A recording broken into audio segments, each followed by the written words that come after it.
महात्मा गांधी जी का लेख शीर्षक है सहिष्णुता। वाचक निर्मल मिश्र। मुझे सहिष्णुता टॉलरेशन शब्द पसंद नहीं है, परंतु इससे अच्छा कोई शब्द ध्यान में नहीं आया।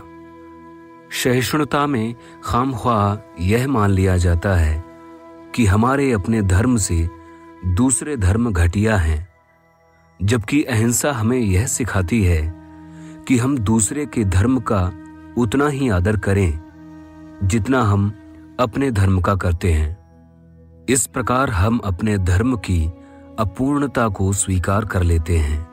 जो सत्य का जिज्ञासु प्रेम धर्म का पालन करता है, वह इस बात को तुरंत स्वीकार कर लेगा। अगर हमें सत्य के संपूर्ण दर्शन हो जाएं, तो हम जिज्ञासु नहीं रहते।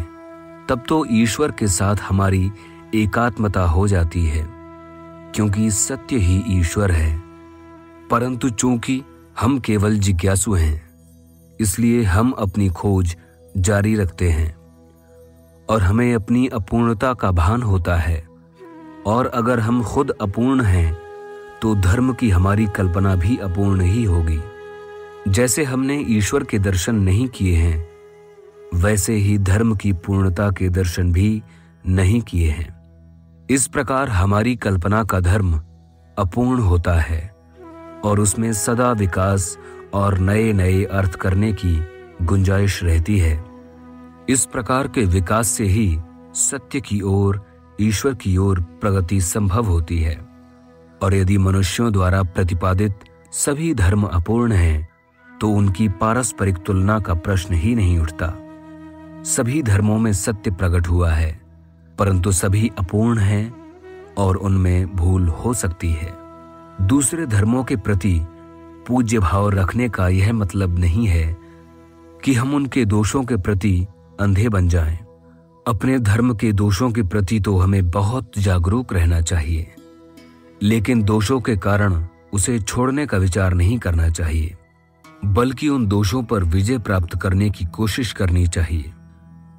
जब हम सब धर्मों को समान दृष्टि से देखेंगे, तब हमें अपने धर्म में दूसरे धर्मों की सभी ग्राह्य बातें अपना लेने में न केवल कोई संकोच होगा, बल्कि हम उसे अपना फर्ज समझेंगे।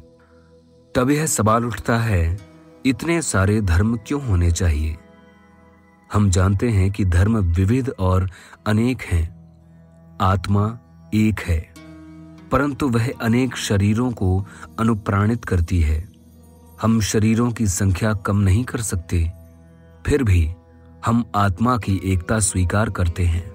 जैसे एक पेड़ के एक ही तना होता है, परंतु शाखाएं और पत्ते अनेक होते हैं, वैसे ही धर्म एक है, परंतु मत पंथ कई हैं। ये सब ईश्वर की देन है, परंतु उनमें मानव की अपूर्णता का पुट है, क्योंकि वे मनुष्य की बुद्धि और भाषा के माध्यम से गुजरते हैं।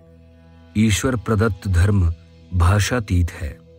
अपूर्ण मनुष्यों के पास जैसी भी भाषा है, उसी में वे उसे रख देते हैं और उनके शब्दों का अर्थ उतने ही अपूर्ण मनुष्य करते हैं।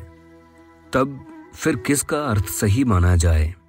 अपने अपने दृष्टिकोण से सभी सही हैं, परंतु यह असंभव नहीं है कि सभी गलत हों। इसीलिए सहिष्णुता की जरूरत है। इसका अर्थ यह नहीं है कि हम अपने धर्म के प्रति उदासीन हो जाएं, परंतु यह है कि उसके प्रति हमारा प्रेम अधिक बुद्धिपूर्ण हो और शुद्ध हो। सहिष्णुता से हमें आध्यात्मिक परिज्ञान प्राप्त होता है, और वह धार्मिक कट्टरता से उतना ही दूर है जितना उत्तरी ध्रुव दक्षिणी ध्रुव से दूर है। धर्म का सच्चा ज्ञान मत पंथों के बीच की दीवारों को हटाकर सहिष्णुता उत्पन्न करता है। दूसरे धर्मों के लिए सहिष्णुता रखने से हमें अपने धर्म को सही तौर पर समझने में मदद मिलेगी। स्पष्ट है कि सहिष्णुता से सही गलत या भले बुरे के भेद में फर्क नहीं पड़ता। यहाँ शुरू से आखिर तक धर्मों से मेरा आशय संसार के मुख्य धर्मों का ही रहा है, जो सब एक ही तरह के मौलिक सिद्धांतों पर आधारित हैं। और जिनमें उन सिद्धांतों का पालन करने वाले संत स्त्री पुरुष हो गए हैं और हैं। भलाई और बुराई के बारे में हमारा दृष्टिकोण यह होना चाहिए कि हम दुष्टता और पाप के प्रति तो घोर द्वेष रखें, परंतु दुष्ट और सज्जन, पापी और पुण्यात्मा सबके लिए समान रूप में उदार भाव रखें। इसीलिए आचरण का सुनहरा नियम यह है कि आपस में यह समझकर सहिष्णुता रखी जाए कि हम सबके लिए विचार एक से कभी नहीं होंगे और हम सत्य को आंशिक रूप में और विभिन्न दृष्टियों से ही देख सकते हैं। भले बुरे की आंतरिक पहचान सबके लिए एक जैसी नहीं होती, इसीलिए जहां वह व्यक्तिगत आचरण के लिए अच्छा मार्गदर्शन कर सकती है, वहां उस आचरण को सब पर लादना प्रत्येक की अंतरात्मा की स्वतंत्रता में भले बुरे की अपनी आंतरिक पहचान के अनुसार चलने के अधिकार में असह्य हस्तक्षेप होगा।